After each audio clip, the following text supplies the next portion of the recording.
आदरणीय राष्ट्रपति जी के संबोधन पर आभार प्रकट करने के लिए मैं उपस्थित हुआ हूं। कल और आज, कल तो रात देर तक सभी माननीय सांसदों ने अपने विचारों से इस आभार प्रस्ताव को समृद्ध किया। कई माननीय अनुभवी सांसदों ने भी अपने विचार प्रकट किए और स्वाभाविक है कि लोकतंत्र की परंपरा भी है। जहां आवश्यकता था वहां प्रशंसा हुई, जहां परेशानी थी वहां कुछ नकारात्मक बातें भी हुई, लेकिन ये बहुत स्वाभाविक है। अतः कि मेरे लिए बहुत बड़ा सौभाग्य है कि देश की जनता ने मुझे 14वीं बार इस जगह पर बैठ करके राष्ट्रपति जी के उद्बोधन को आभार व्यक्त करने के लिए अवसर दिया है। और इसलिए मैं आज जनता जनार्दन का भी बड़े आदर के साथ आभार व्यक्त करना चाहता हूं। और सदन में चर्चा में जिन जिन लोगों ने हिस्सा लिया, चर्चा को समृद्ध किया, उन सब का भी मैं आभार व्यक्त करता हूं। आदरणीय सभापति जी, हम 2025 में हैं। एक प्रकार से 21वीं सदी का 25% हिस्सा बीत चुका है।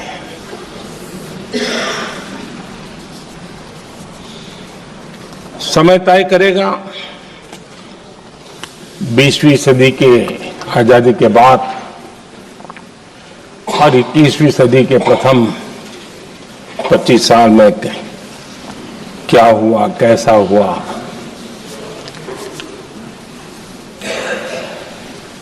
लेकिन इस राष्ट्रपति जी के संबोधन में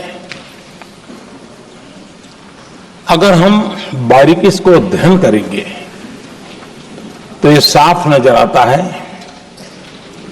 कि उन्होंने देश के सामने भविष्य के 25 वर्ष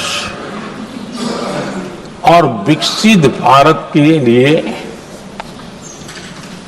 एक नया विश्वास जगाने वाली बात,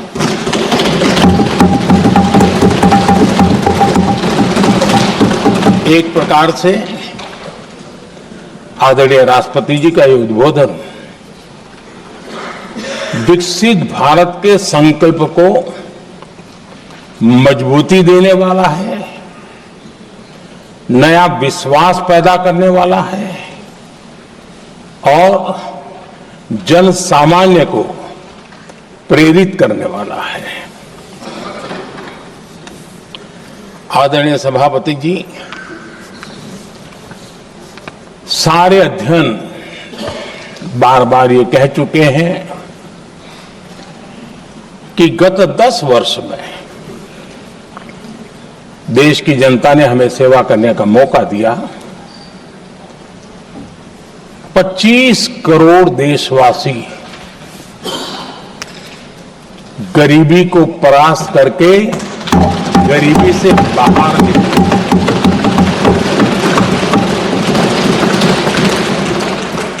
आदरणीय सभापति जी, 5 दशक तक गरीबी हटाओ के नारे सुने हो और अब 25 करोड़ गरीब गरीबी को परास्त करके बाहर निकले। ऐसे ही नहीं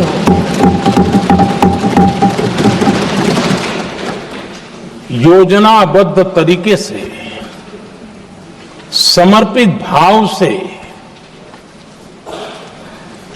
अपनेपन की पूरी संवेदनशीलता के साथ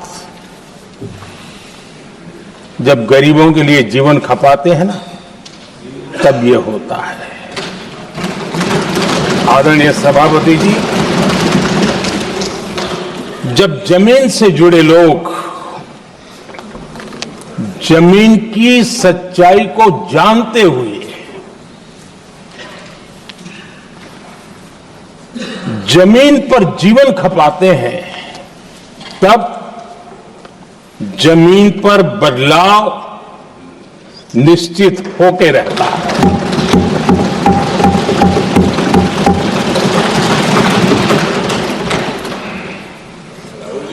आदरणीय सभापति जी, हमने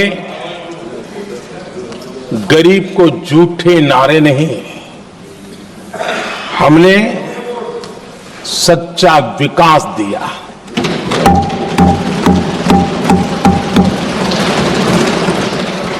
गरीब का दुख, सामान्य मानवीय की तकलीफ, मिडिल क्लास के सपने ऐसे ही नहीं समझे जाते। आदरणीय सभापति जी, इसके लिए एक जज्बा चाहिए।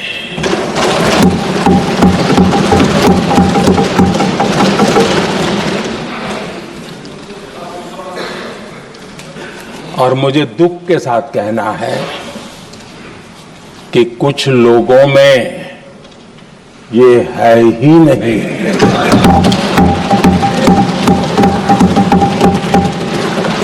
आदरणीय सभापति जी, बारिश के दिनों में कच्ची छत, फुसकी, प्लास्टिक की चादर वाली छत, उससे नीचे जीवन गुजारना कितना मुश्किल होता है। पल पल सपने रौंद दिए जाते हैं, ऐसे पल होते हैं, ये हर कोई नहीं समझ सकता। आदरणीय सभापति जी, अब तक गरीबों को 4 करोड़ घर मिले हैं।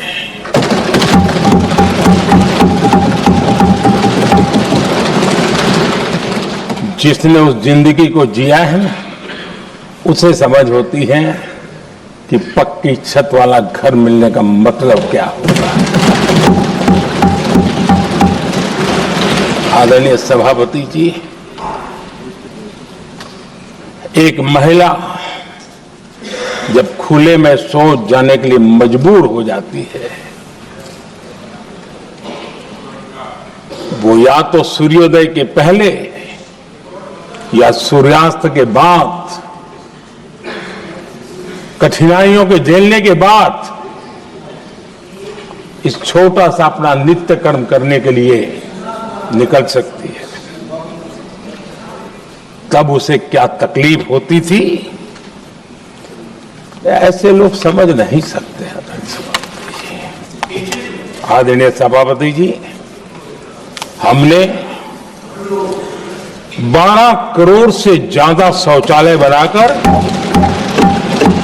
बहनों बेटियों की मुश्किलें दूर की।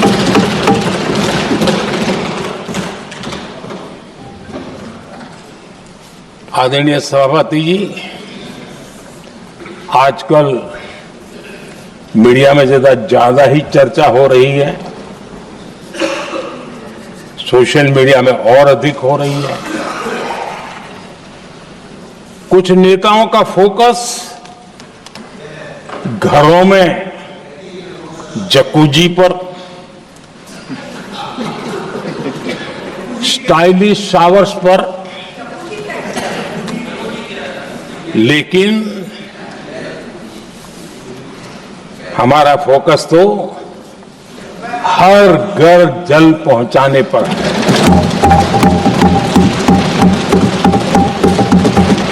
आजादी के 75 साल के बाद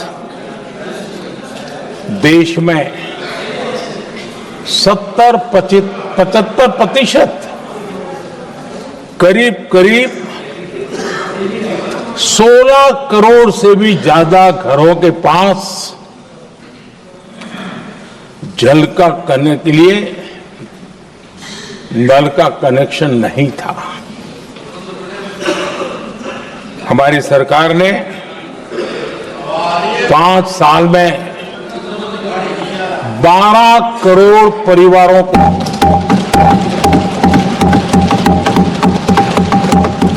घरों में नल से जल देने का काम किया है और काम तेजी से आगे भी बढ़ रहा है। आदरणीय सभापति जी, हमने गरीबों के लिए इतना काम किया और इसके कारण आदरणीय राष्ट्रपति जी ने अपने अभिभाषण में इसका विस्तार से वर्णन किया है। जो लोग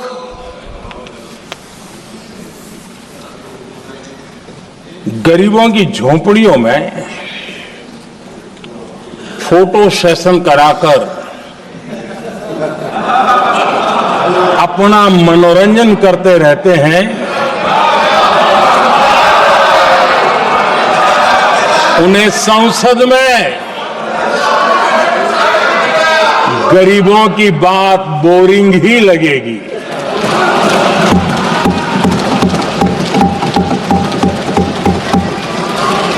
आदरणीय सभापति जी, मैं उनका गुस्सा समझ सकता हूं।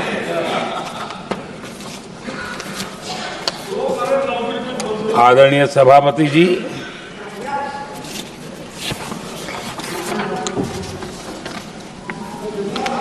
समस्या की पहचान करना एक बात है,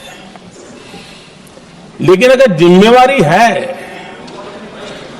तो समस्या की पहचान कर करके छूट नहीं सकते।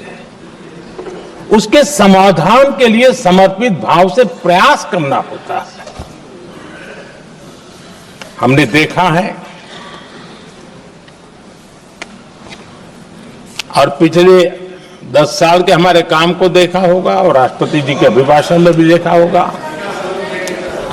हमारा प्रयास समस्या की समाधान का रहता है और हम समर्पित भाव से प्रयास करते हैं। आदरणीय सभापति जी, हमारे देश में एक प्रधानमंत्री हुआ करते थे।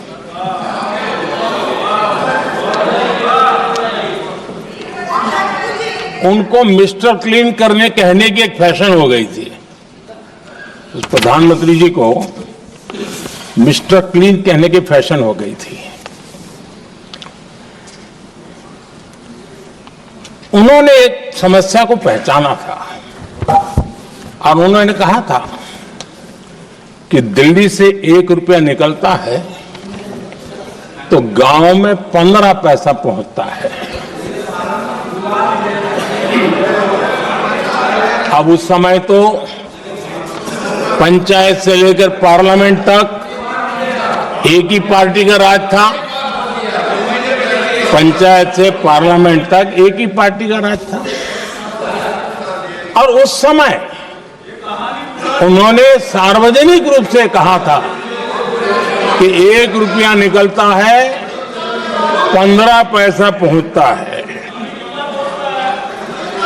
बहुत गजब की हाथ सफाई थी।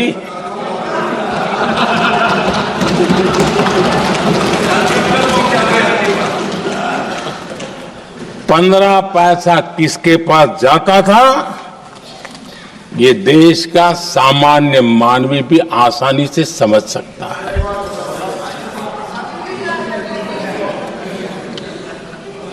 आदरणीय सभापति जी, देश ने हमें अवसर दिया, हमने समाधान खोजने का प्रयास किया।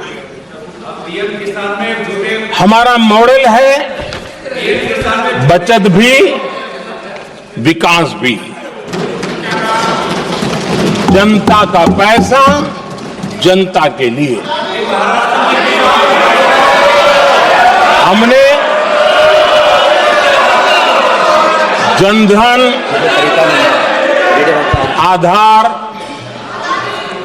मोबाइल की जेम ट्रिनिटी बनाई और डीबीटी से डायरेक्ट बेनिफिट ट्रांसफर ये देना शुरू किया।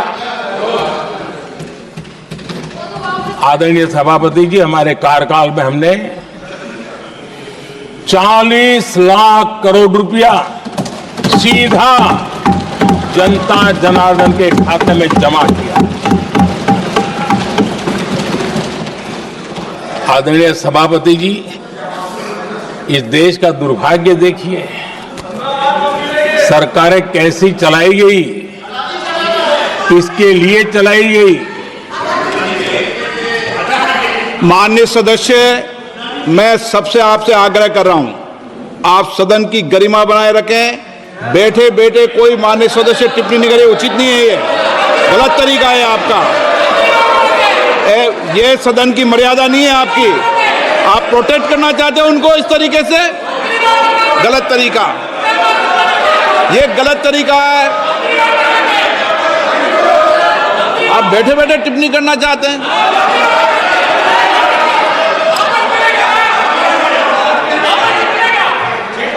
आदरणीय सभापति जी,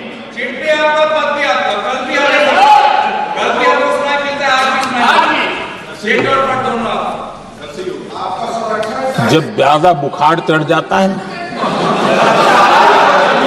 तब लोग कुछ भी बोलते हैं, लेकिन इसके साथ साथ ज्यादा हताशा निराशा फैल जाती है तब भी बहुत कुछ बोलते हैं। आदरणीय सभापति जी,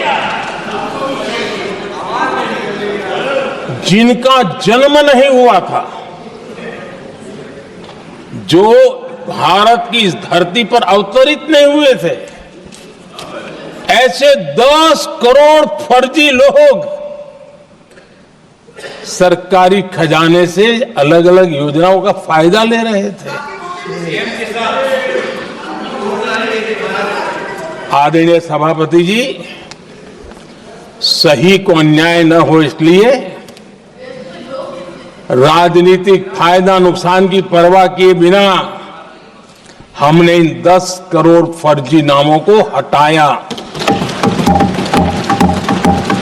और असली लाभार्थियों को खोज खोज करके उन तक मदद पहुंचाने का अभियान चलाया। आदरणीय सभापति जी, ये 10 करोड़ फर्जी लोग जब हटे और भिन्न भिन्न योजनाओं का हिसाब लगाएं तो करीब करीब 3 लाख करोड़ रुपया गलत हाथों से जाने से बच गए। मैं हाथ किसका था ये नहीं कह रहा हूं, गलत हाथों से। आदरणीय सभापति जी, हमने सरकारी खरीद में भी टेक्नोलॉजी का भरपूर उपयोग किया, ट्रांसपेरेंसी लाए और जेम पोर्टल, जो आज राज्य सरकारें भी उसका उपयोग कर रही है, जेम पोर्टल से जो खरीदी हुई उससे आमतौर पर जो खरीदी होती है उससे कम पैसों में खरीदी हुई और सरकार के 1,15,000 करोड़ रुपए की बचत हुई।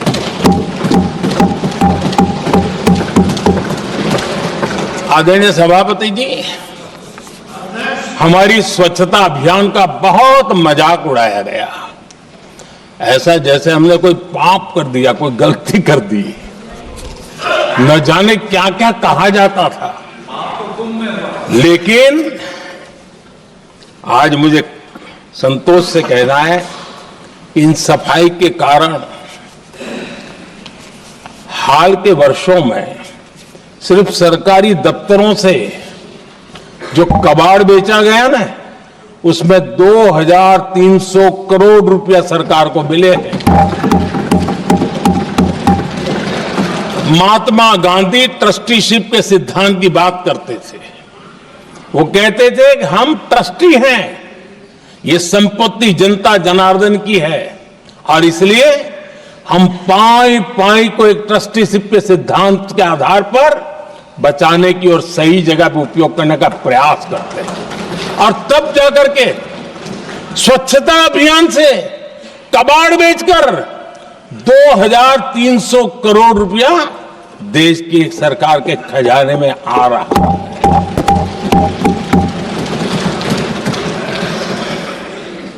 आदरणीय सभापति जी, हमने एक महत्वपूर्ण निर्णय लिया इथेनॉल ब्लेंडिंग का। हम जानते हैं हम एनर्जी इंडिपेंडेंट नहीं है, हमें बाहर से लाना पड़ता है। जब इथेनॉल ब्लेंडिंग किया और हमारे पेट्रोल डीजल की आय कम हुई, उस एक निर्णय से 1 लाख करोड़ रुपए का फर्क पड़ा है। और ये पैसे करीब करीब 1 लाख करोड़ रुपया किसानों की जेब में गया है। आदरणीय सभापति जी, मैं बचत की तो बात कर रहा हूं, लेकिन पहले अखबारों की हेडलाइन हुआ करती थी, इतने लाख के घोटाले, इतने लाख के घोटाले, इतने लाख के घोटाले। 10 साल हो गए, ये घोटाले न कर करके, घोटाले न होने से भी देश के लाखों करोड़ रुपए बचे हैं जो जनता जनार्दन की सेवा में लगे हैं। आदरणीय सभापति जी, हमने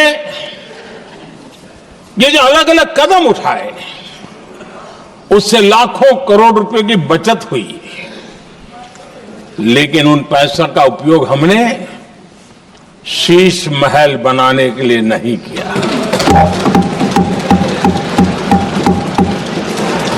इसका उपयोग हमने देश बनाने के लिए किया है। इंफ्रास्ट्रक्चर का बजट 10 साल पहले 1,80,000 करोड़ था, हमारे आने से पहले। आदरणीय सभापति जी, आज 11 लाख करोड़ रुपया इंफ्रास्ट्रक्चर का बजट, और इसलिए राष्ट्रपति जी ने भारत की नींव कैसी मजबूत हो रही है इसका वर्णन इसमें किया है। रोड हो, हाईवे हो, रेलवे हो, ग्राम सड़क हो, इन सभी कामों के लिए विकास की एक मजबूत नींव रखी गई है। आदरणीय सभापति जी, सरकारी खजाने में बचत हुई वो तो एक बात है और वो करना भी चाहिए, जैसा मैंने ट्रस्टीशिप की बात कही, लेकिन हमने इस बात पर भी ध्यान रखा है कि जन सामान्य के उनको भी बचत का लाभ मिलना चाहिए। योजना ऐसी हो ताकि जनता को भी बचत हो। और आपने देखा होगा आयुष्मान भारत योजना, बीमारी के कारण सामान्य मानवी को जो खर्च होता था, अब तक जिन लोगों ने इसका बेनिफिट लिया है, उसी के हिसाब से मैं कहता हूं कि करीब करीब देशवासियों का आयुष्मान योजना का बेनिफिट लेते के कारण जो खर्चा उनको अपने जेब से करना पड़ता, वैसे 1,20,000 करोड़ रुपया जनता जनार्दन के बचे हैं।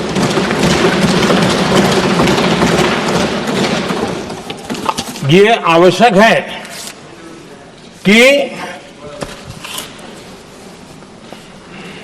अब जैसे जन औषधि केंद्र, आज मध्यम वर्ग के परिवार में 60-70 साल उम्र के परिवार के स्वजन हो तो स्वाभाविक है कोई न कोई बीमारी आ ही जाती है, दवाई का खर्चा भी होता है, दवाएं महंगी भी होती है। हमने जब से जन औषधि केंद्र खोले हैं जिसमें 80% डिस्काउंट होता है, और उसके कारण जिन परिवारों ने इन जन औषधि केंद्रों से दवाइयां ली हैं उनके करीब करीब 30,000 करोड़ रुपए दवाई को खर्चा बचा।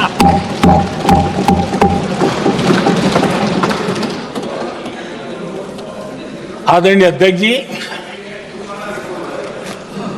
यूनिसेफ का भी अनुमान है, उनका कहना है कि जिसके घर में स्वच्छता और टॉयलेट बना, उन्होंने इसका बड़ा सर्वे किया था, उस परिवार को करीब करीब साल भर में 70,000 रुपए की बचत हुई है। स्वच्छता अभियान कहो, टॉयलेट बनाने का काम कहो, शुद्ध जल पहुंचाने का काम करो, कितना बड़ा फायदा हमारे सामान्य परिवार को हो रहा है। आदरणीय अध्यक्ष जी, नल से जल, मैंने प्रारंभ में उसका उल्लेख किया। WHO की एक रिपोर्ट आई है। WHO का कहना है कि नल से जल शुद्ध पानी मिलने के कारण उन परिवारों में जो अन्य बीमारियों के खर्चे होते थे, औसत 40,000 रुपया परिवार का बचा है।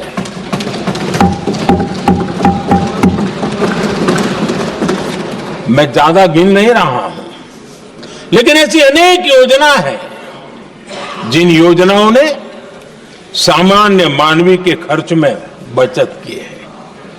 आदरणीय सभापति जी, करोड़ों देशवासियों को मुफ्त अनाज, उसके भी उस परिवार के हजारों रुपये बचते हैं।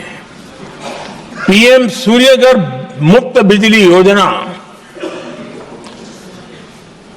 जहां जहां ये योजना लागू हुई है, इन परिवारों को औसतन साल भर के 25 से 30,000 रुपये बिजली की बचत हो, पैसों में बचत हो रही है, खर्च में बचत हो रही है। और अगर ज्यादा बिजली है तो बेच करके कमाई कर रहा है वो अलग, यानी सामान्य मानवीय की बचत भी। हमने LED बल्ब का एक अभियान चलाया था। आपको मालूम है कि हमारे आने से पहले LED बल्ब 400 रुपये में बिकते थे। हमने इतना अभियान चलाया, उसकी कीमत 40 रुपया हो गई, और LED बल्ब के कारण बिजली की भी बचत हुई और उजाला भी ज्यादा मिला, और उसमें देशवासियों के करीब 20,000 करोड़ रुपए बचे हैं। आदरणीय सभापति जी, जिन किसानों ने सॉइल हेल्थ कार्ड का वैज्ञानिक तरीके से उपयोग किया है, उनको बहुत फायदा हुआ है, और ऐसे किसानों को प्रति एकड़ 30,000 रुपए की बचत हुई है। आदरणीय अध्यक्ष जी, बीते 10 साल में इनकम टैक्स को कम करके भी हमने मिडिल क्लास की बचत को बढ़ाने का काम किया है। आदरणीय अध्यक्ष जी, 2014 के पहले ऐसे बम गोले फेंके गए, बंदूक की ऐसी गोलियां चलाई गई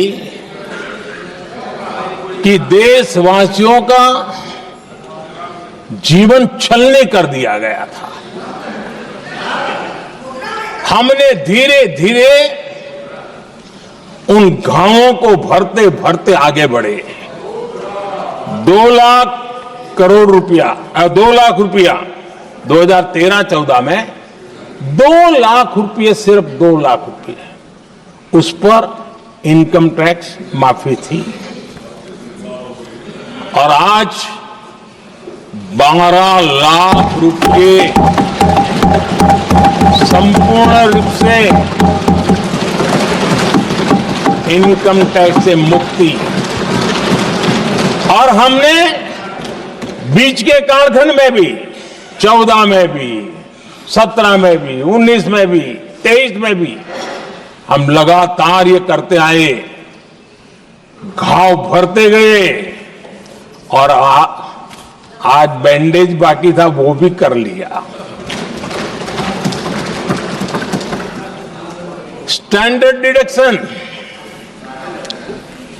उसके अगर 75,000 जोड़ दें तो 1 अप्रैल के बाद देश में जो सैलरीड क्लास है उनके 13.25 लाख रुपए तक कोई इनकम टैक्स नहीं देना पड़ेगा।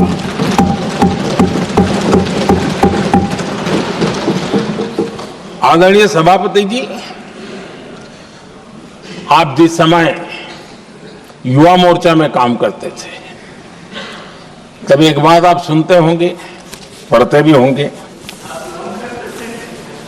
एक प्रधानमंत्री आए दिन 21वीं सदी बोला करते थे। एक प्रकार से रट गया था, तकिया कलाम जैसा हो गया था, तो बोलते थे 21वीं सदी। जब इतनी बार बोला जाता था तो उस समय टाइम्स ऑफ इंडिया में R.K. लक्ष्मण ने एक बड़ा शानदार कार्टून बनाया था। वो कार्टून बड़ा इंटरेस्टिंग था। उस कार्टून में एक हवाई जहाज है, एक पायलट है। अब उन्होंने पायलट क्यों पसंद किया वो तो मुझे मालूम नहीं। कुछ पैसेंजर बैठे थे और हवाई जहाज एक ठेले पे रखा हुआ था और मजदूर ठेले को धक्का मार रहे थे और 21वीं सदी लिखा हुआ था। वो कार्टून उस समय तो मजाक लग रहा था, लेकिन आगे चल करके वो सच सिद्ध हो गया। आदरणीय अध्यक्ष जी, ये कटाक्ष था जमीनी सच्चाई से। तब के प्रधानमंत्री कितने कटे उठे थे और हवाई बातों में लगे हुए थे, इसका वो जीता जागता प्रदर्शन करने वाला कार्टून है।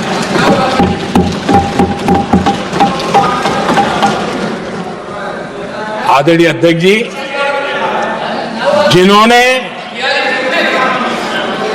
तब 21वीं सदी की बातें की थी, वो 20वीं सदी की जरूरतों को भी पूरा कर नहीं पाए थे। आदरणीय अध्यक्ष जी, आज जब मैं देखता हूं, पिछले 10 साल से सारी बीतों को बारीकी से देखने का अवसर मिला है, तो मुझे बड़ा दर्द होता है। हम 40-50 साल लेट हैं, जो काम 40-50 साल पहले हो जाने चाहिए थे। और इसलिए ये साल जब 2014 से देश की जनता ने हमको सेवा का अवसर दिया, हमने ज्यादा से ज्यादा युवाओं पर फोकस किया। हमें युवाओं की आकांक्षाओं पर बल दिया। हमने युवाओं के लिए ज्यादा अवसर बनाए। हमने कई क्षेत्रों को खोल दिया और जिसके कारण हम देख रहे हैं देश के युवा अपने सामर्थ्य का परचम लहरा रहे हैं। देश में हमने स्पेस सेक्टर को खोल दिया, डिफेंस सेक्टर को खोला, सेमीकंडक्टर मिशन लेकर के आए इनोवेशन को बढ़ावा देने के लिए अनेक नई योजनाओं को हमने आकार दिया। स्टार्टअप इंडिया इकोसिस्टम पूरा डेवलप किया। और इस बजट में भी आदरणीय अध्यक्ष जी एक बहुत महत्वपूर्ण निर्णय हुआ है। 12 लाख की आय पर इनकम टैक्स की माफी, ये समाचार इतना बड़ा बन गया कि बहुत सी महत्वपूर्ण चीजों पर अभी भी कुछ लोगों का ध्यान नहीं गया है। वो महत्वपूर्ण निर्णय हुआ है। हमने न्यूक्लियर एनर्जी सेक्टर को ओपन कर दिया और इसके दूरगामी सकारात्मक प्रभाव और परिणाम देश को देखने के लिए मिलने वाले हैं। आदरणीय अध्यक्ष जी, AI, 3D printing, robotics, virtual reality की चर्चा हम तो गेमिंग का भी महात्मा क्या होता है इसके लिए भी प्रयास करने वाले लोगों में से। मैंने देश के नौजवानों से कहा है कि दुनिया का गेमिंग क्रिएशन का, क्रिएटिविटी वर्ल्ड का कैपिटल भारत क्यों न बने। और मैं देख रहा हूं बहुत तेजी से हमारे लोग काम कर रहे हैं।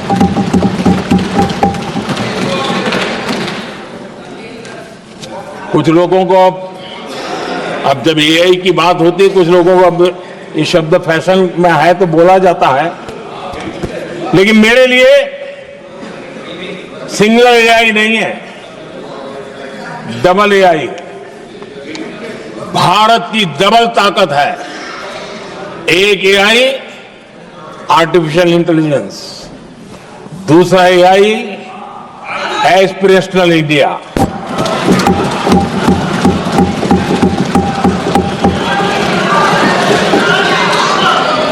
हमने स्कूलों में 10,000 टिंकरिंग लैब्स शुरू किए और आज उन टिंकरिंग लैब से निकले बच्चे रोबोटिक्स बना करके लोगों को चकित कर रहे हैं। और इस बजट में 50,000 नए टिंकरिंग लैब्स उसका प्रावधान किया गया। भारत वो देश है जिसके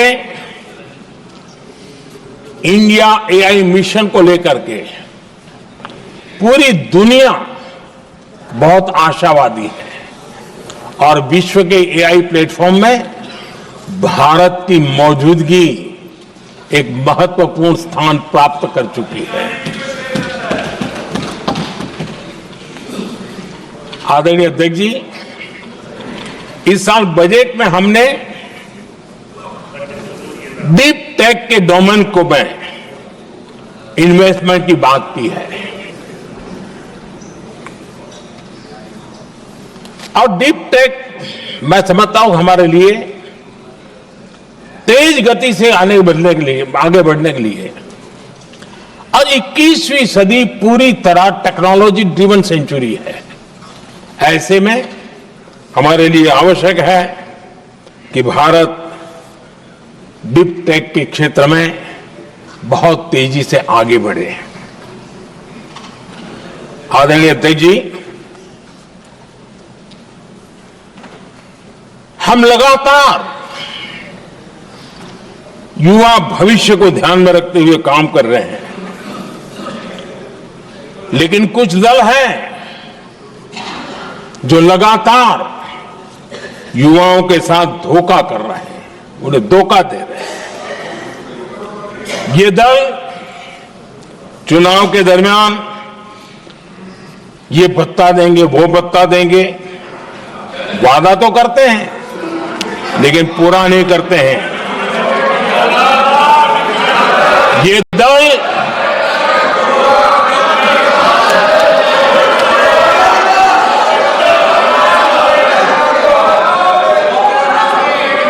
प्लीज माननीय सदस्य गरिमा प्रतिष्ठा बनाए रखें। भारत की संसद में आप प्लीज बैठे बैठे टिप्पणी नहीं करें और नए माननीय सदस्य बैठे बैठे टिप्पणी कर रहे हैं। आदरणीय अध्यक्ष जी, ये दल युवाओं के भविष्य पर आपदा बनकर गिरे हुए हैं।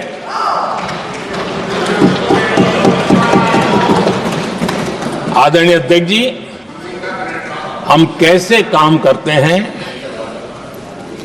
ये हरियाणा में अभी अभी देश ने देखा है। बिना खर्ची, बिना पर्ची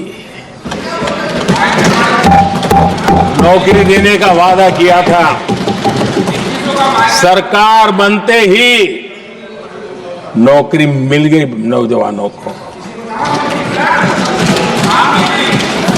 हम जो कहते हैं उसी का परिणाम है।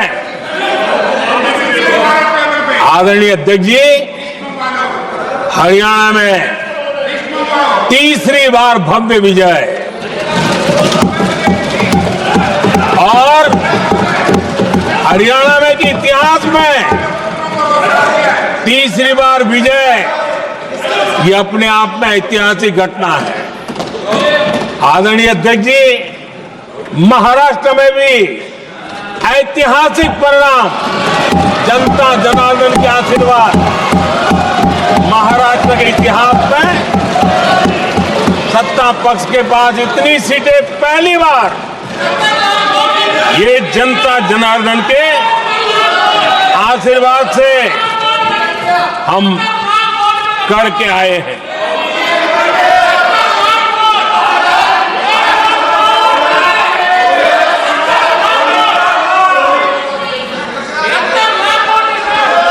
कुछ समझते आदरणीय अध्यक्ष जी, कल जवाब दिया था ना आपको।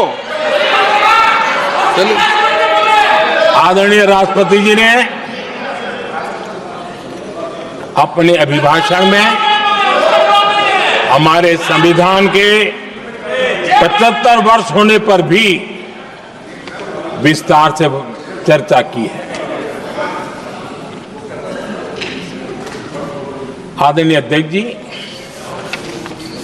संविधान में जो धाराएं हैं उसके साथ साथ संविधान का एक स्पिरिट भी है और संविधान को मजबूती देने के लिए संविधान की भावना को जीना पड़ता है। और मैं आज उदाहरणों के साथ बताना चाहता हूं, हम वो लोग हैं जो संविधान को जीते हैं।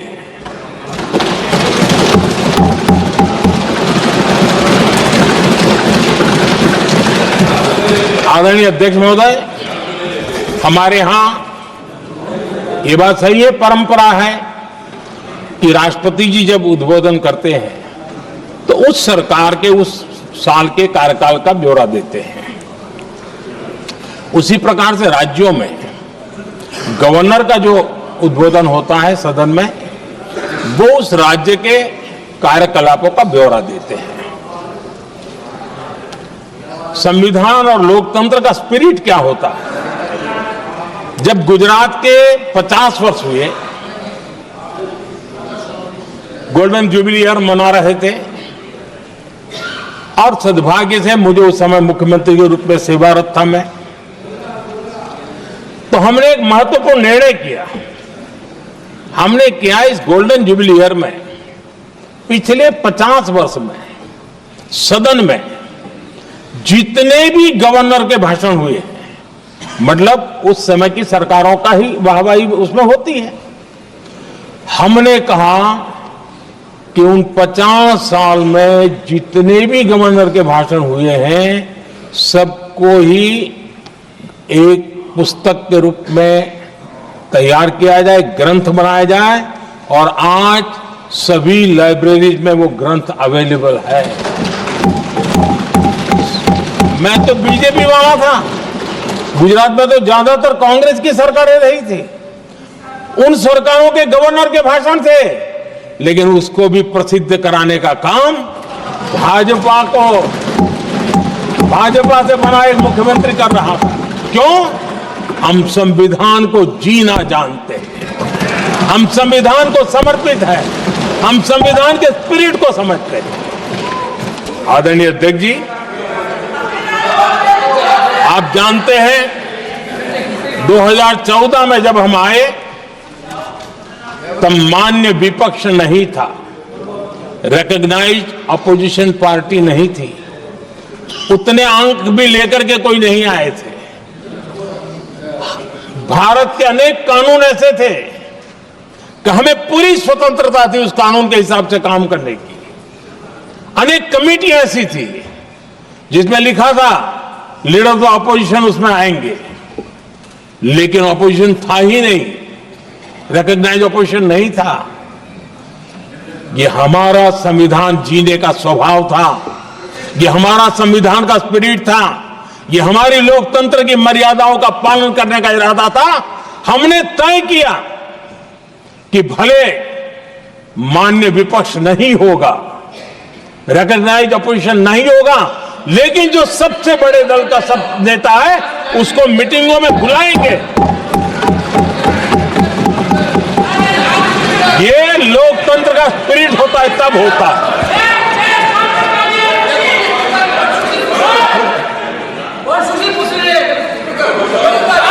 चुनाव आयोग की कमेटियां, आदरणीय अध्यक्ष जी, पहले तो प्रधानमंत्री फाइल करके निकालते थे। ये हम हैं जिसने अपोजिशन के लीडर को भी उस कमेटी में बिठाया है।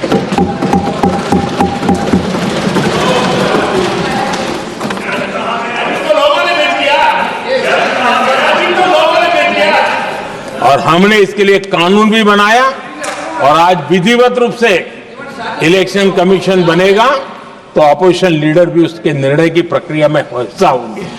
ये काम हम करते हैं और ये मैंने पहले ही कहा, हम इसलिए करते हैं कि हम संविधान को जीते हैं। आदरणीय अध्यक्ष जी, दिल्ली में आपको कई स्थान ऐसे मिलेंगे जहां कुछ परिवारों ने अपने म्यूजियम बना करके रखे हुए हैं।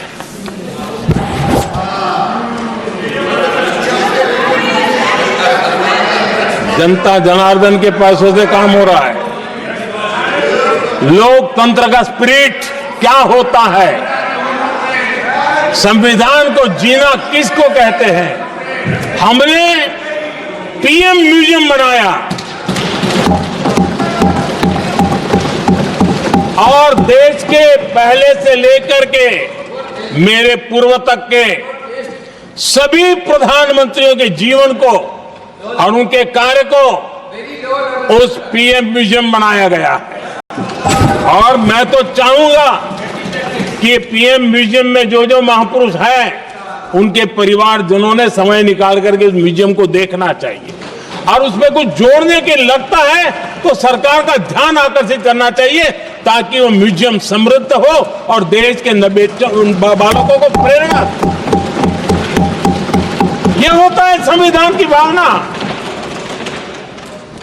अपने लिए तो सब करते हैं, खुद के लिए जीने वालों की जमात बहुत छोटी नहीं है। संविधान के लिए जीने वाले यहां बैठे हैं।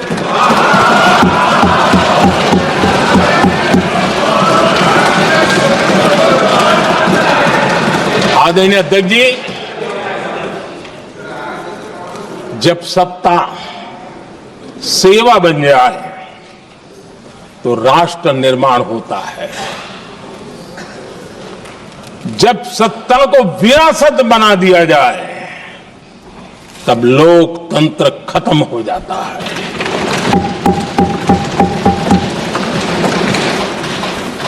आदरणीय अध्यक्ष जी,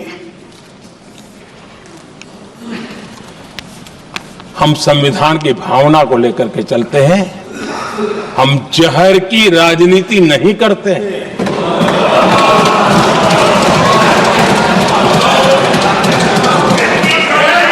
हम देश की एकता को सर्वोपरि रखते हैं और इसलिए सरदार वल्लभ भाई पटेल का दुनिया का सबसे ऊंचा स्टैच्यू बनाते हैं और स्टैच्यू ऑफ यूनिटी देश को जोड़ने का जिस महापुरुष ने काम किया उसका हम स्मरण करते हैं। और वो भाजपा के नहीं थे, वो जनसंघ के नहीं थे। हम संविधान को जीते हैं, इसलिए इस सोच से आगे बढ़ते हैं।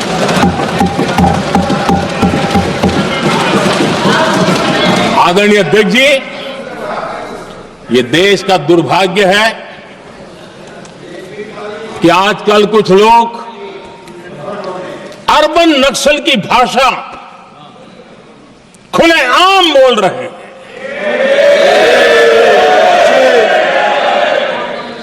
और अर्बन नक्सल जिन बातों को बोलते हैं,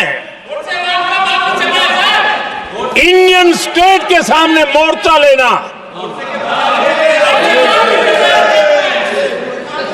ये अर्बन नक्सल की भाषा बोलने वाले इंडियन स्टेट के खिलाफ लड़ाई की घोषणा करने वाले न संविधान को समझ सकते हैं, न देश की एकता को समझ सकते हैं।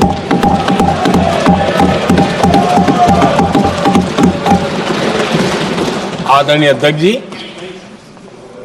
7 दशक तक जम्मू एंड कश्मीर और लद्दाख उसे संविधान के अधिकारों से वंचित रखा गया।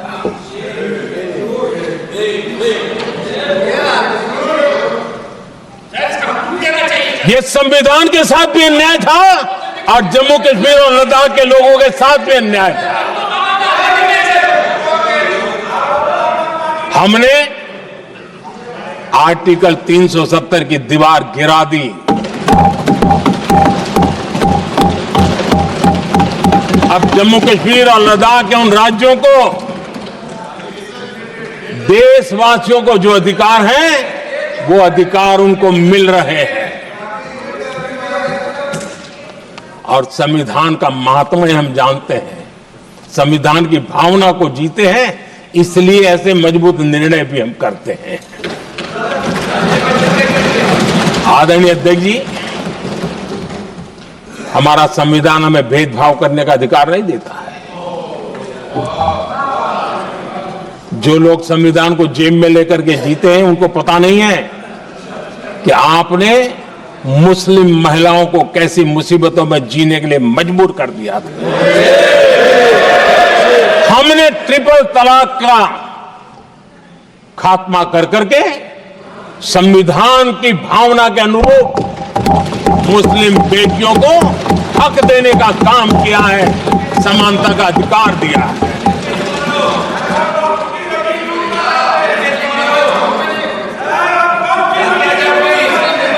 जब भी देश में एनडीए की सरकार रही है, हमने एक लंबे विजन के साथ काम किया है। पता नहीं देश को बांटने के लिए किस किस प्रकार की भाषाओं का प्रयोग किया जा रहा है। हताशा, निराशा पता नहीं उनको कहां तक ले जाएगी, लेकिन हमारी सोच कैसी है, एनडीए के साथी मिलकर के किस दिशा में सोचते हैं। हमारे लिए जो पीछे है, जो आखिरी है, और महात्मा गांधी जी ने जो कहा था, उसकी तरफ हमारा ध्यान ज्यादा है। और उसी का परिणाम है कि अगर हम मंत्रालयों की रचना करते हैं, तो भी मंत्रालय कौन सा बनाते हैं? पूर्वोत्तर के लिए अलग मंत्रालय बनाते हैं।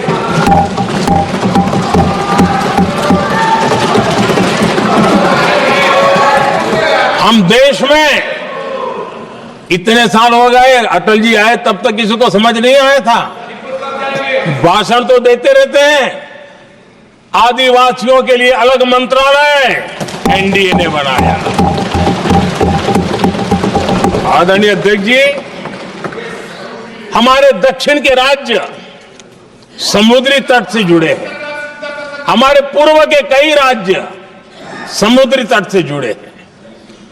वहां के समाज में फिशरीज का काम और फिशरमैन की संख्या बहुत बड़ी तादाद में है, उनका भी ख्याल रखना चाहिए। और जमीन के भीतर के छोटे पानी के जो इलाके रहते हैं, वहां भी फिशरमैन के रूप में काम करने वाले समाज के आखिरी तबके के लोग हैं। ये हमारी सरकार है जिन्हें फिशरीज के लिए अलग मंत्रालय बनाया।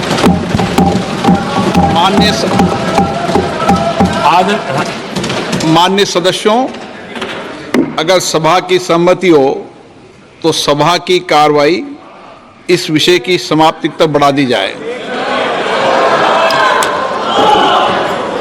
माननीय प्रधानमंत्री जी। आदरणीय अध्यक्ष जी, समाज के दबे कुचले वंचित लोग, इनके अंदर एक सामर्थ्य होता है। अगर स्किल डेवलपमेंट पर बल दिया जाए तो उनके लिए नए अवसर बन सकते हैं, उनकी आशा आकांक्षा के अनुरूप जिंदगी बना सकते हैं। और इसलिए हमने अलग स्किल मंत्रालय बनाया। आदरणीय अध्यक्ष जी, देश में लोकतंत्र का पहला धर्म होता है कि हम सत्ता को सामान्य से सामान्य नागरिक तक उसका अवसर मिले।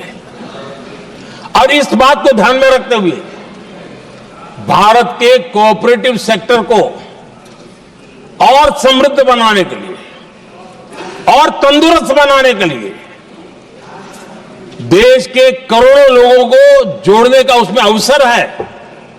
अनेक क्षेत्रों में कोऑपरेटिव मूवमेंट को बढ़ाया जा सकता है और उसको ध्यान में रखते हुए हमने अलग कोऑपरेटिव मंत्रालय बनाया। विजन क्या होता है ये यहां पता चलता है। आदरणीय अध्यक्ष जी, जाति की बातें करना कुछ लोगों के लिए फैशन बन गई है। पिछले 30 साल से सदन में आने वाले ओबीसी समाज के सांसद दलों के भेदभाव से ऊपर उठ करके एक होकर के 30-35 साल से मांग कर रहे थे कि ओबीसी कमीशन को संवैधानिक दर्जा दिया जाए। जिन लोगों को आज जातिवाद में मलाई दिखती है, उनको उस समय ओबीसी समाज की याद नहीं आई। ये हम हैं जिन्होंने ओबीसी समाज को संवैधानिक दर्जा दिया।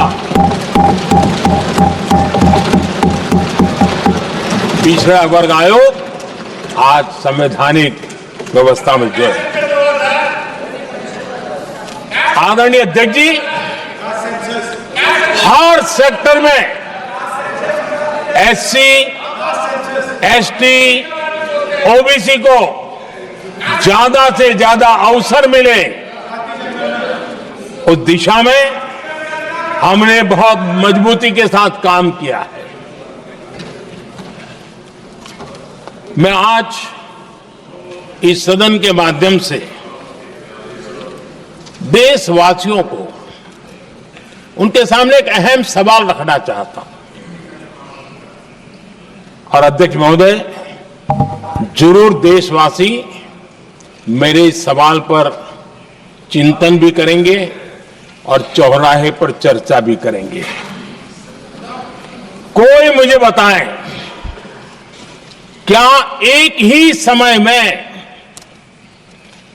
संसद में एससी वर्ग के एक ही परिवार के 3 सांसद कभी हुए हैं क्या? एससी वर्ग के एक ही परिवार के 3 सांसद कभी भी हुए क्या?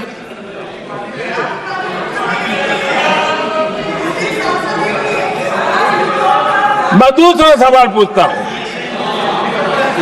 कोई मुझे बताए कि एक ही कालखंड में, एक ही समय में संसद में एसटी वर्ग के एक ही परिवार के 3 एमपी हुए हैं क्या?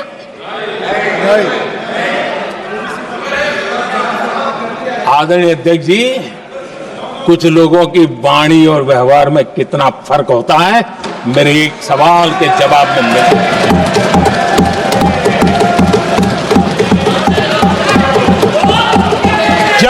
आसमान का अंतर होता है, रात दिन का अंतर होता है।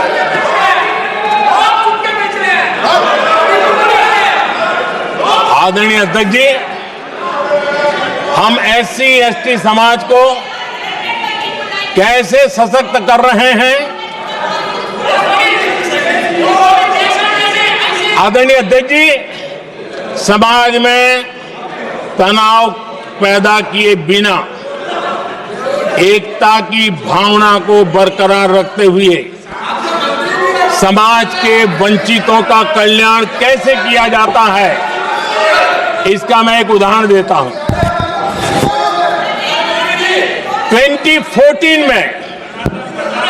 2014 में 2014 से पहले हमारे देश में मेडिकल कॉलेजों की संख्या 387 थी। 2014 के पहले मेडिकल कॉलेज की संख्या 387 थी। आज 780 मेडिकल कॉलेज हैं।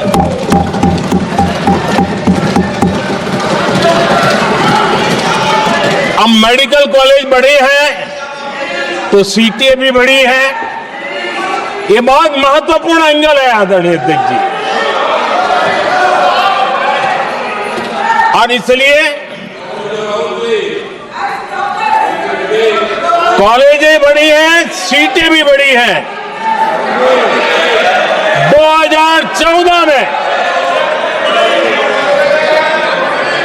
2014 में हमारे देश में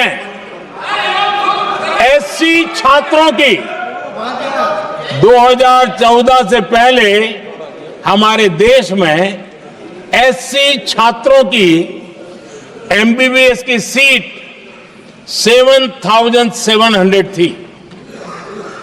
हमारे आने से पहले दलित समाज के हमारे 7,700 युवा डॉक्टर बनने की संभावना थी। 10 साल हमने काम किया, आज संख्या बढ़कर SC समाज के 17,000 MBBS डॉक्टर की व्यवस्था की है। कहां 7,700 कहां 17,000? अगर दलित समाज का कोई कल्याण का और समाज में तनाव लाए बिना एक दूसरे के सम्मान को बढ़ाते हुए, आदरणीय अध्यक्ष जी, 2014 के पहले ST छात्रों के लिए MBBS की सीटें 3,800 थी। आज ये संख्या बढ़कर लगभग 9,000 हो गई है।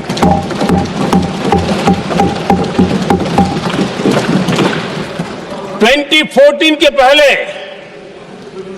OBC के छात्रों के लिए MBBS में 14,000 से भी कम, 14,000 से भी कम सीटें थी। आज इनकी संख्या लगभग 32,000 हो गई है। OBC समाज के 32,000 MBBS डॉक्टर बनेंगे। आदरणीय अध्यक्ष महोदय, पिछले 10 साल में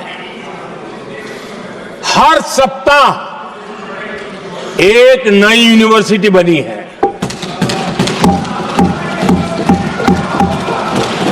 हर दिन एक नई ITI बनी है। हर 2 दिन में एक नया कॉलेज खुला है। सोचिए, SC ST OBC हमारे युवा युवतियों के लिए कितनी वृद्धि हुई है, इसका आप अंदाज लगा सकते हैं। आदरणीय अध्यक्ष जी,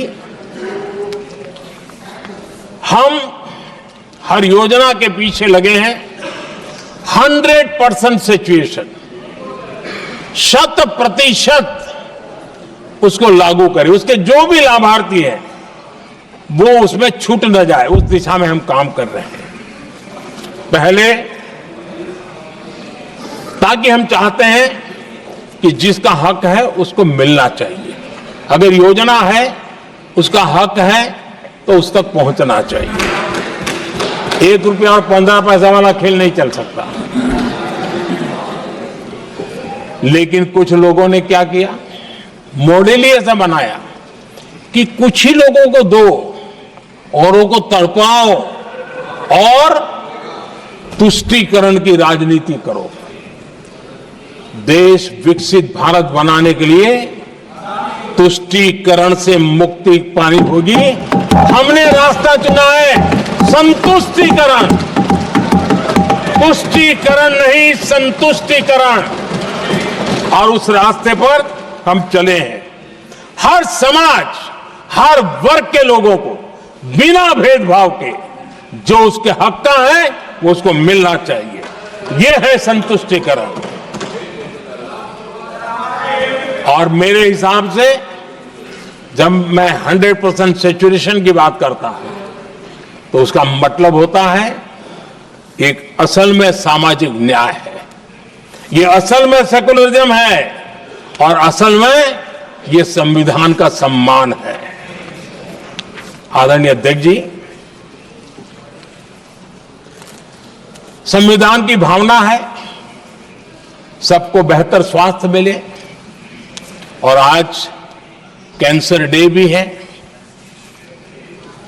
देश भर में और दुनिया भर में आज हेल्थ को लेकर के काफी चर्चा भी हो रही है। लेकिन कुछ लोग हैं जो गरीब को, बुजुर्गों को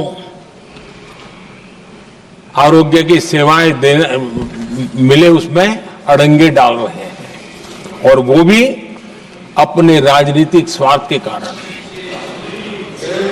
आज आयुष्मान से देश के 30,000 अस्पताल जुड़े हैं और अच्छे स्पेशलाइज प्राइवेट अस्पताल जुड़े हैं, जहां आयुष्मान कार्ड वाले को मुफ्त इलाज मिलता है। लेकिन कुछ राजनीतिक दलों ने अपने संकुचित मानस के कारण, कुनीतियों के कारण गरीबों के लिए इन अस्पतालों के दरवाजे बंद करके रखे हुए हैं, और इसका नुकसान कैंसर के मरीजों को उठाना पड़ा है। पिछले दिनों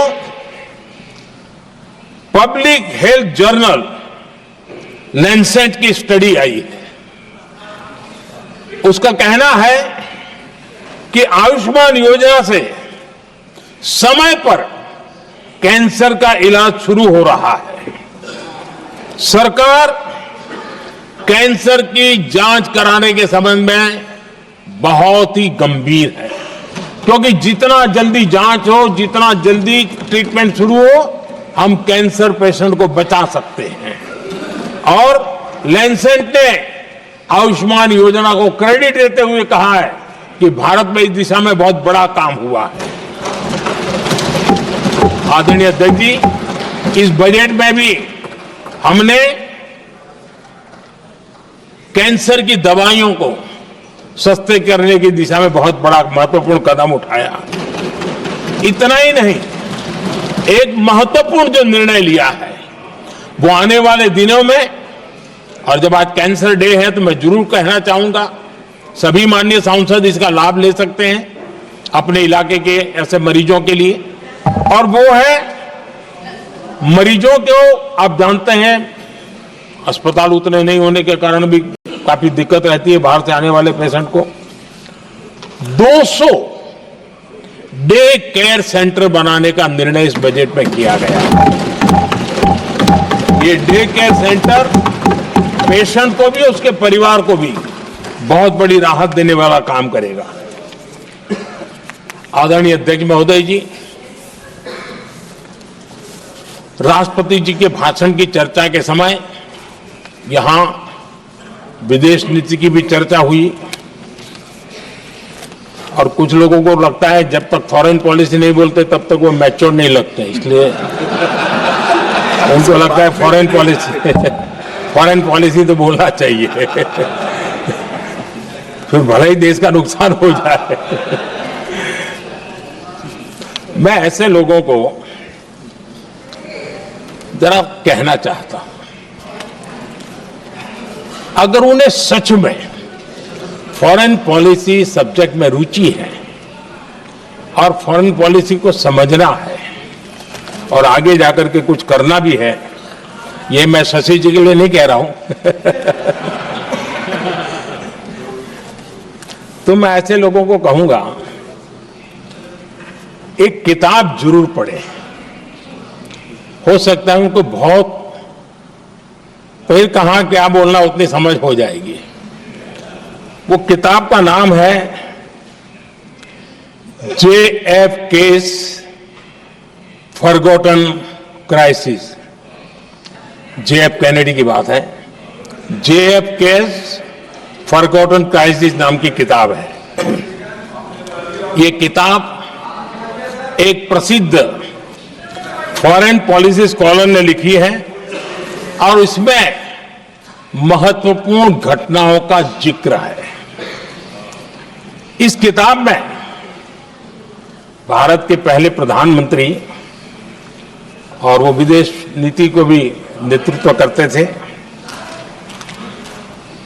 इस किताब में पंडित नेहरू और अमेरिका के तब के राष्ट्रपति जॉन एफ कैनेडी के बीच हुई चर्चाओं और निर्णयों का भी विस्तार से वर्णन है। जब देश ढेर सारी चुनौतियों का सामना कर रहा था, तब विदेश नीति के नाम पर क्या खेल हो रहा था, उस किताब के माध्यम से सामने आ रहा है। और इसलिए मैं कहूंगा कि जरा ये किताब पढ़िए। आदरणीय अध्यक्ष जी, गोरा है, गोरा है, गोरा है, अब मत ले लो।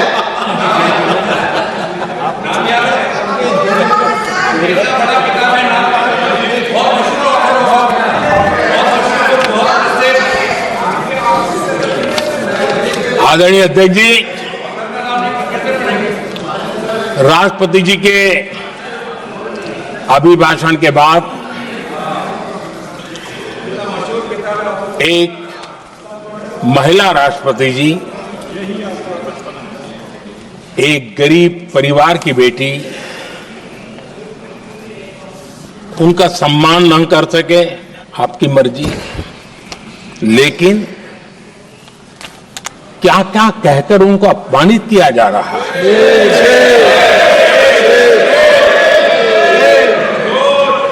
मैं राजनीतिक हताशा निराशा समझ सकता हूं, लेकिन एक राष्ट्रपति के खिलाफ क्या कारण है, क्या कारण है?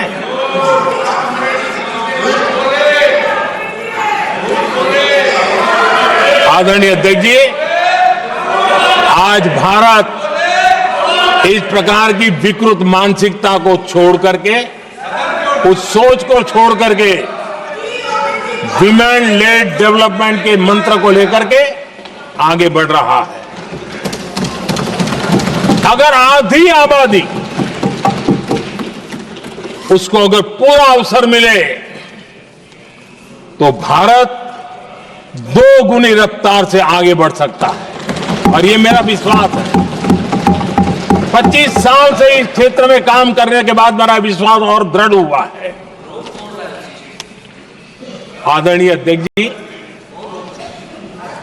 पिछले 10 साल में सेल्फ हेल्प ग्रुप्स अब तक 10 करोड़ नई महिलाएं एसएचजी में जुड़ी है,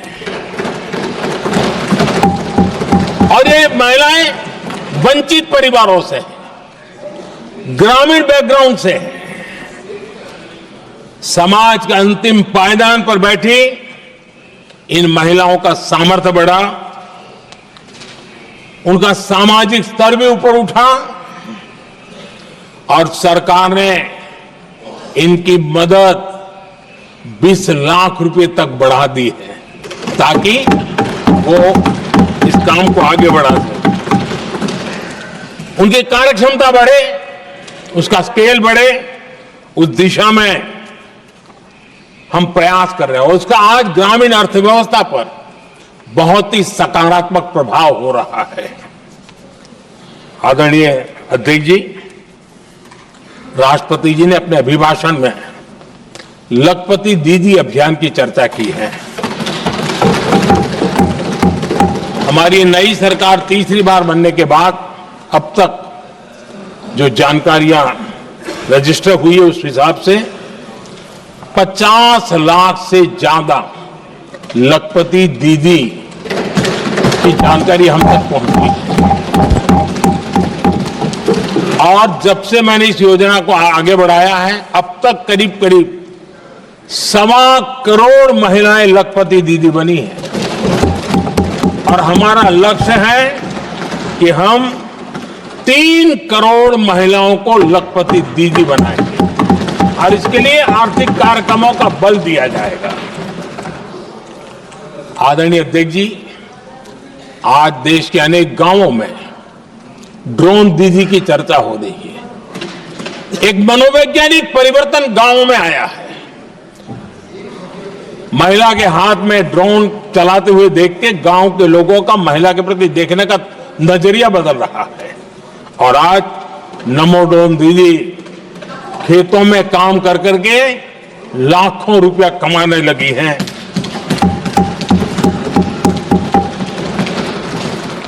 मुद्रा योजना भी नारी शक्ति के लिए उसके सशक्तिकरण की बहुत बड़ी भूमिका अदा कर रहा है। करोड़ों महिलाएं पहली बार मुद्रा योजना लेकर के उद्योग के अंदर अपने कदम रखे हैं और उद्योगपति की भूमिका में आई है। आदरणीय अध्यक्ष जी, 4 करोड़ परिवारों को जो घर दिए, उसमें से करीब करीब 75% मकान ऐसे हैं जिसके मालिकाना हक महिलाओं को मिला है। आदरणीय अध्यक्ष जी, ये बदलाव 21वीं सदी के सशक्त भारत की नींव रख रहा है। आदरणीय अध्यक्ष जी, विकसित भारत का लक्ष्य ग्रामीण अर्थव्यवस्था उसको सशक्त बिना किए बिना हम विकसित भारत का निर्माण नहीं कर सकते। और इसलिए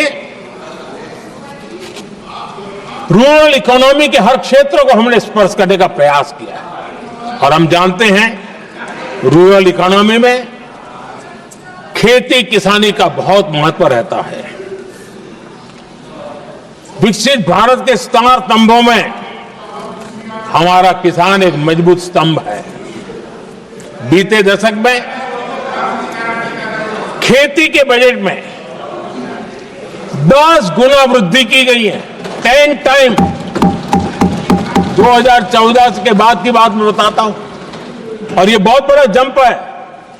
आदरणीय अध्यक्ष जी, आज जो लोग यहां किसान की बातें करते हैं, 2014 से पहले यूरिया मांगने पर लाठी पड़ती थी, रात रात कतारों में खड़ा रहना पड़ता था।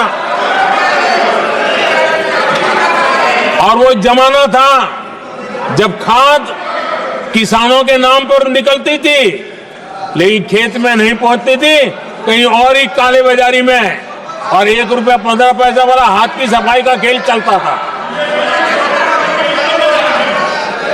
आज किसान को पर्याप्त खाद मिल रही है। कोविड का महासंकट आया, सारी सप्लाई चेन डिस्टर्ब हो गई, दुनिया में अनाप शनाप दाम बढ़ गए और परिणाम ये हुआ कि क्योंकि हम यूरिया पर डिपेंडेंट हैं, हमें बाहर से लाना पड़ता है। आज भारत सरकार को जो बोरा यूरिया का 3000 रुपए में पड़ता है, सरकार ने वो झेला और किसान को 300 से भी कम कीमत पर दिया है, 300 रुपए से कम। किसान को ज्यादा से ज्यादा फायदा हो, इसके लिए लगातार हम काम कर रहे हैं। आदरणीय अध्यक्ष जी, किसानों को सस्ती खाद मिले, इस एक काम के लिए पिछले 10 साल में 12 लाख करोड़ रुपया खर्च किया गया है।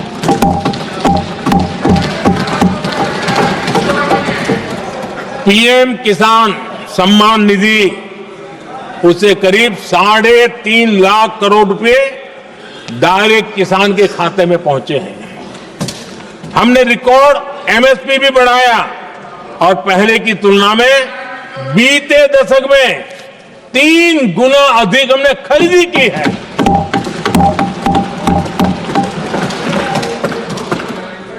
किसान को ऋण मिले, आसान ऋण मिले, सस्ता ऋण मिले, उसमें भी 3 गुना वृद्धि की गई है। पहले प्राकृतिक आपदा में किसान को अपने हाल पर छोड़ दिया जाता था। हमारे सेवा काल के दौरान पीएम फसल बीमा के तहत 2 लाख करोड़ रुपए किसानों को मिले हैं। आदरणीय अध्यक्ष महोदय, सिंचाई के लिए बीते दशक में अभूतपूर्व कदम उठा गए और जो लोग संविधान की बातें करते हैं उनको ज्यादा ज्ञान नहीं है, ये भी दुर्भाग्य है। बहुत कम लोगों को मालूम होगा कि हमारे देश में डॉक्टर बाबा साहब आम्बेडकर ने पानी की योजनाओं को लेकर इतना उनका विजन क्लियर था, इतना व्यापक था और इतना समावेशी था, जो आज भी हम लोगों को प्रेरणा देता है। और 100 से बड़ी सिंचाई परियोजना जो दशकों से लटकी हुई थी, हमने उसको पूरा करने का अभियान चलाया ताकि किसानों के खेत में पानी पहुंचे। बाबा साहब का विजन था नदियों को जोड़ने का। नदियों जोड़ने की वकालत बाबा साहब आम्बेडकर ने की थी, लेकिन सालों तक, दशकों दशक बीत गए, कुछ नहीं हुआ। आज हमने केन बेतवा लिंक प्रोजेक्ट और पार्वती काली सिंह चंबल लिंक प्रोजेक्ट पर काम शुरू कर दिया। और मैं तो गुजरात में कई नदियों को इस प्रकार से जोड़ करके नदियों को जिंदा करने का काम करने का मेरा सफल अनुभव भी रहा है। आदरणीय अध्यक्ष महोदय, हर देशवासी का इस सपना होना चाहिए, हम सबका सपना होना चाहिए कि दुनिया के हर डाइनिंग टेबल पर made in India food packet क्यों ना हो। आज मुझे खुशी होती है जब भारत की चाय, इसके साथ साथ अब हमारी कॉफी भी दुनिया में अपनी महक फैला रही है, बाजारों में धूम मचा रही है। इवन हमारा टर्मरिक कोविड के बाद सबसे ज्यादा मांग बढ़ी है। आदरणीय अध्यक्ष जी, आप जरूर देखेंगे आने वाले समय में हमारा प्रोसेस सी फूड, और जिसको लेकर कुछ लोगों को पता नहीं कब क्यों दर्द हुआ, बिहार का मखाना दुनिया में पहुंचने वाला है।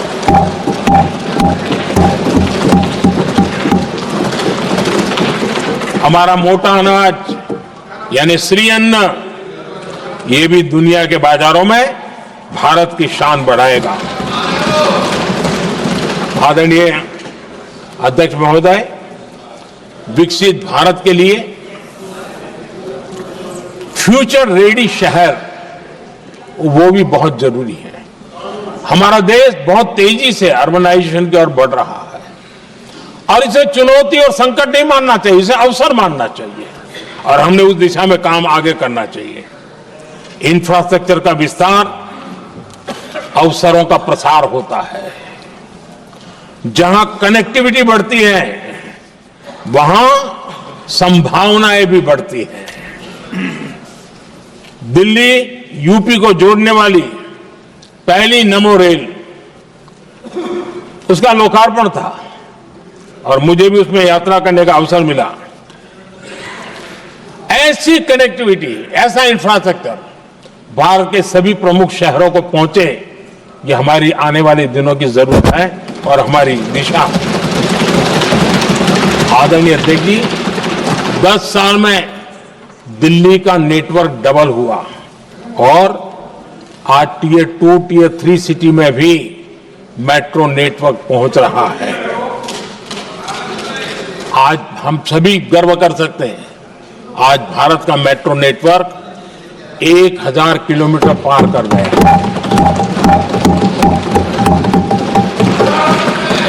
और इतना ही नहीं, वर्तमान में 1000 किलोमीटर और उस पर भी काम चल रहा है, यानी हम कितना तेजी से आगे बढ़ रहे हैं। आदरणीय अध्यक्ष जी, प्रदूषण को कम करने की दिशा में भी कई इनिशिएटिव भारत सरकार ने लिए हैं। 12,000 इलेक्ट्रिक बस हमने देश में दौड़ाना शुरू किया है और दिल्ली को भी बड़ी सेवा करी है, हमने दिल्ली को भी दिया है। आदरणीय अध्यक्ष जी, हमारे देश में एक नया अर्थव्यवस्था हमेशा समय समय पर उसका विस्तार होता रहता है। आज बड़े शहरों में गिग इकोनॉमी एक महत्वपूर्ण एरिया डेवलप हो रहा है। लाखों युवा इसमें जुड़ रहे हैं।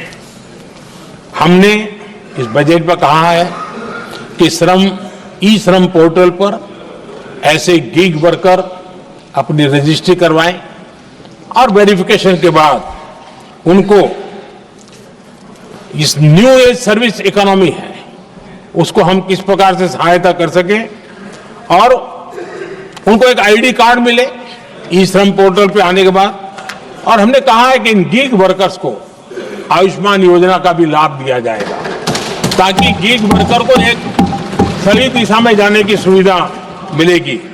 और एक अनुमान है कि आज देश में करीब करीब 1 करोड़ गिग वर्कर है और उस दिशा में भी हम काम कर रहे हैं। आदरणीय अध्यक्ष महोदय, एमएसएमई सेक्टर बहुत बड़ी मात्रा में जॉब के अवसर लेकर आता है और ये ऐसा क्षेत्र है कि जिसमें रोजगार की अपार संभावनाएं हैं। ये छोटे उद्योग आत्मनिर्भर भारत के प्रतीक है। देश की अर्थव्यवस्था में हमारा एमएसएमई सेक्टर बहुत बड़ा योगदान दे रहा है। हमारी नीति साफ है, एमएसएमईज को सरलता, सहूलियत और संबल, एक ऐसा क्षेत्र है जिसमें रोजगार की संभावना है। और इस बार हमने मिशन मैन्युफैक्चरिंग उस पर बल दिया है और एक मिशन मोड में हम मैन्युफैक्चरिंग सेक्टर मतलब कि एमएसएमईज को बल देना और एमएसएमईज के माध्यम से अनेक नौजवानों को रोजगार देना और स्किल डेवलपमेंट से रोजगार के लिए नौजवानों को तैयार करना, ऐसे पूरी इकोसिस्टम को हम बल देते हुए आगे बढ़ रहे हैं। एमएसएमई सेक्टर में सुधार के लिए कई पहलुओं पर हमने काम शुरू किया है। एमएसएमई के लिए क्राइटेरिया 2006 में बनाया गया था, उसे अपडेट नहीं किया गया। पिछले 10 वर्षों में इस क्राइटेरिया में हमने 2 बार अपग्रेडेशन करने का प्रयास किया और इस बार एक बहुत बड़ा जंप लगाया है। पहली बार 2020 में, दूसरी बार इस बजट में हमने एमएसएमई को आगे बढ़ाने का प्रयास किया है। हर तरफ उनको आर्थिक सहायता दी जा रही है। एमएसएमई के सामने चुनौती फॉर्मल फाइनेंशियल रिसोर्सेज की कमी की रही है। कोविड के संकट के काल में एमएसएमई को एक विशेष बल दिया गया। हमने खिलौना उद्योग उसको एक विशेष बल दिया। हमने कपड़ा उद्योग को विशेष बल दिया। उनको कैश फ्लो की कमी नहीं होने दी और बिना किसी गारंटी को लोन दिया। हजारों उद्योगों में लाखों नौकरियों की संभावनाएं बनी और नौकरियां सुरक्षित भी हुई। छोटे उद्योग, उनके लिए customize credit card, credit guarantee coverage, उस दिशा में हमने कदम उठाए जिसके कारण वो अपने ईज ऑफ डूइंग बिजनेस को भी बढ़ावा मिले और वो गैर जरूरी नियमों को कम करने का कारण उनका एडमिनिस्ट्रेटिव बोझ जो रहता था, एक आध व्यक्ति को उनको काम पर पैसा देना पड़ता था, वो भी बंद कर दिया गया। एमएसएमई को बढ़ावा देने के लिए जो हमने नई नीतियां बनाई है, आपको खुशी होगी, एक समय था 2014 के पहले खिलौने जैसी चीजें हम इंपोर्ट करते थे। आज मैं गर्व से कह सकता हूं कि मेरे देश के खिलौने बनाने वाले छोटे उद्योग आज दुनिया के अंदर खिलौने एक्सपोर्ट हो रहे हैं।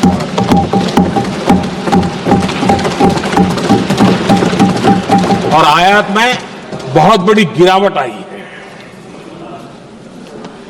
निर्यात में करीब 239% वृद्धि हुई है।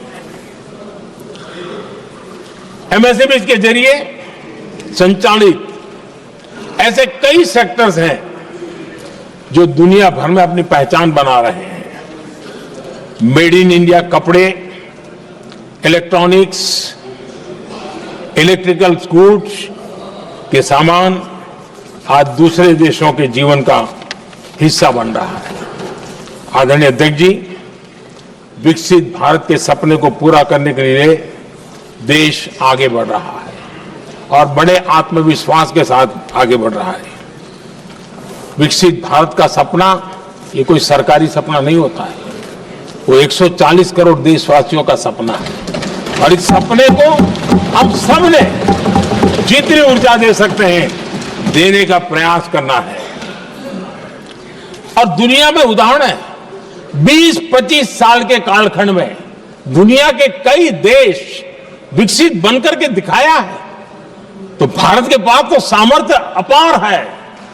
हमारे पास डेमोग्राफी है, डेमोक्रेसी है, डिमांड है, हम क्यों नहीं कर सकते? इस विश्वास के साथ हमें आगे बढ़ना है और हम भी 2047 जब देश आजाद होगा, तब आजादी के 100 साल होंगे जब, तब हम विकसित भारत बन के रहेंगे। ये सपने लेकर के चलना चाहिए। और आदरणीय अध्यक्ष जी, मैं विश्वास से कहता हूं हमें और बड़े लक्ष्य पार करने और हम करके रहेंगे। और माननीय अध्यक्ष जी, ये तो अभी हमारी तीसरी ही टर्म है।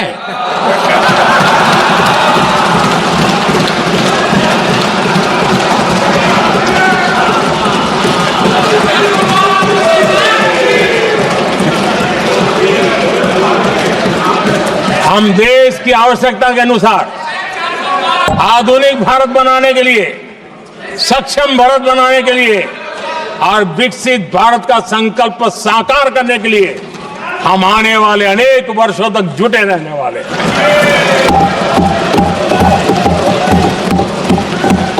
आदरणीय अध्यक्ष जी, मैं सभी दलों से आग्रह करता हूं,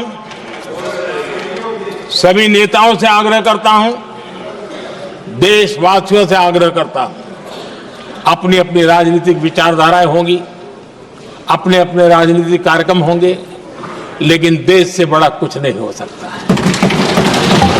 हम सबके लिए देश सर्वोपरि है और हम मिलकर के विकसित भारत के सपने को, अपना 140 करोड़ देशवासियों का सपना भी अपना सपना, इस सपने को लेकर के चल पड़े।